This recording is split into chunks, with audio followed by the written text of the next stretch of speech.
સ્વાગત છે। હું છું અક્ષય। તો પીએમ મોદી હમણાં જ અમદાવાદ ખાતે તેમનું આગમન થઈ ગયું છે। 3 દિવસનો તેઓનો ગુજરાત પ્રવાસ છે। અલગ અલગ પ્રોજેક્ટના તેઓ લોકાર્પણ કરવાના છે। એટલે બુલેટિનની શરૂઆત કરીશું મોદીની વિકાસ ભેટથી।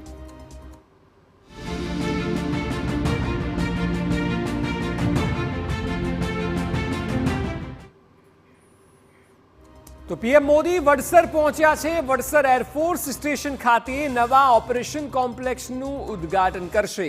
વડસર એરફોર્સ સ્ટેશનથી પીએમ મોદી રાજભવન જશે। સોમનાથ ટ્રસ્ટની 123મી વાર્ષિક બેઠકની અધ્યક્ષતા કરશે। બેઠકમાં ટ્રસ્ટની કામગીરીની સમીક્ષા કરવામાં આવશે। મંદિરના વિકાસ કાર્યોને લગતા પ્રશ્નોની પણ ચર્ચા કરવામાં આવશે। સોમનાથ ટ્રસ્ટની 123મી વાર્ષિક બેઠકની તેઓ અધ્યક્ષતા કરવાના છે। આ બેઠકમાં અલગ અલગ મુદ્દાઓ પર ચર્ચા થઈ શકે છે। હાલ તેઓ વડસર પહોંચ્યા છે અને વડસર એરફોર્સ સ્ટેશનથી રાજભવન જશે, પરંતુ નવા ઓપરેશન કોમ્પ્લેક્સનું ઉદ્ઘાટન તેઓએ કર્યું છે। જે કાર્યક્રમ છે તે 3 દિવસના છે।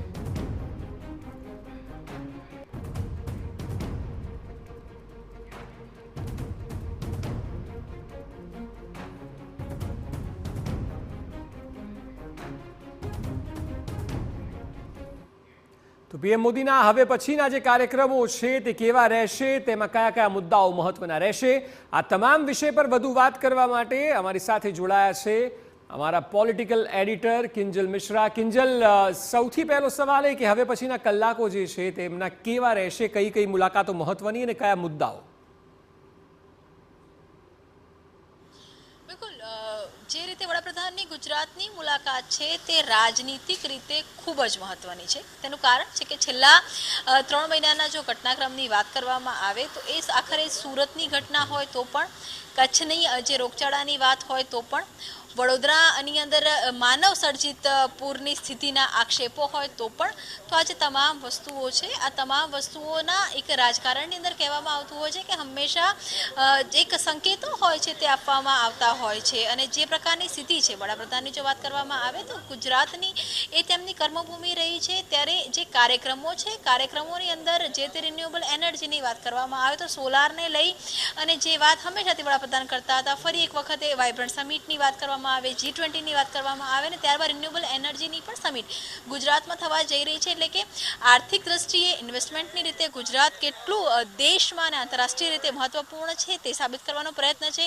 બીજી તરફ 9000 કરોડના લોકાર્પણના જે કામો છે તેના દ્વારા લોકોને આગામી સમયની અંદર કેવી સુવિધાઓ મળશે તે મહત્વનું છે। જો સમજો એક વસ્તુ અક્ષય કે છેલ્લા ઘણા સમયથી અમદાવાદની જો વાત કરવામાં આવે તો બિસ્માર રોડ રસ્તા હોય તો પણ અને પ્રજાને પડતી હાલાકી હોય તો પણ ત્રીજી વખતે જ્યારે ભાજપ સરકાર બનાવી રહી છે, માફ કરશો એનડીએ એલાયન્સ દ્વારા સરકાર બની રહી છે, પરંતુ જો ગુજરાતની વાત કરવામાં આવે તો ગુજરાતની સ્થિતિને લઈ અને જે સમીક્ષા છે તેની જે જરૂર છે તે સમીક્ષાઓ અહીંયા થવાની છે।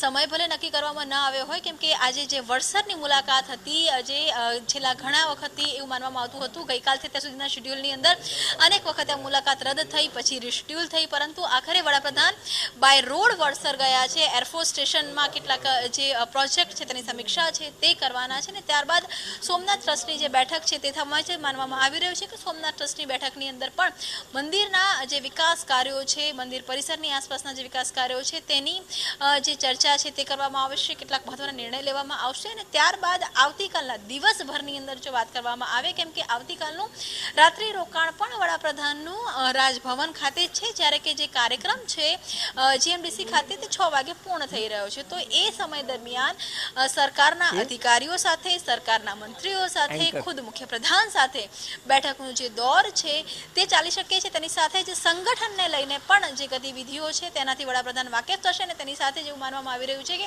વડાપ્રધાનની રાજનીતિક પાઠશાળા છે તે કાલે તેમના જાહેર કાર્યક્રમો પતે ત્યારબાદ આજ રાજભવન ખાતે ચાલશે। જી બિલકુલ કિંજલ, આભાર સમગ્ર માહિતી બદલ। તો હવે પછીના તેમના જે કાર્યક્રમો છે તેમાં સોમનાથ ટ્રસ્ટની જે બેઠક છે, અલગ અલગ મુદ્દાઓ પર ચર્ચા થશે। એ સિવાય આગામી 2 દિવસ સુધીમાં અલગ અલગ વિકાસની ભેટ પણ છે। અમે દરેક કલાકની અપડેટ આપને આપીશું। જે પ્રકારે મિટિંગોનો દોર છે, અલગ અલગ મુદ્દાઓ પર ચર્ચા શક્ય છે।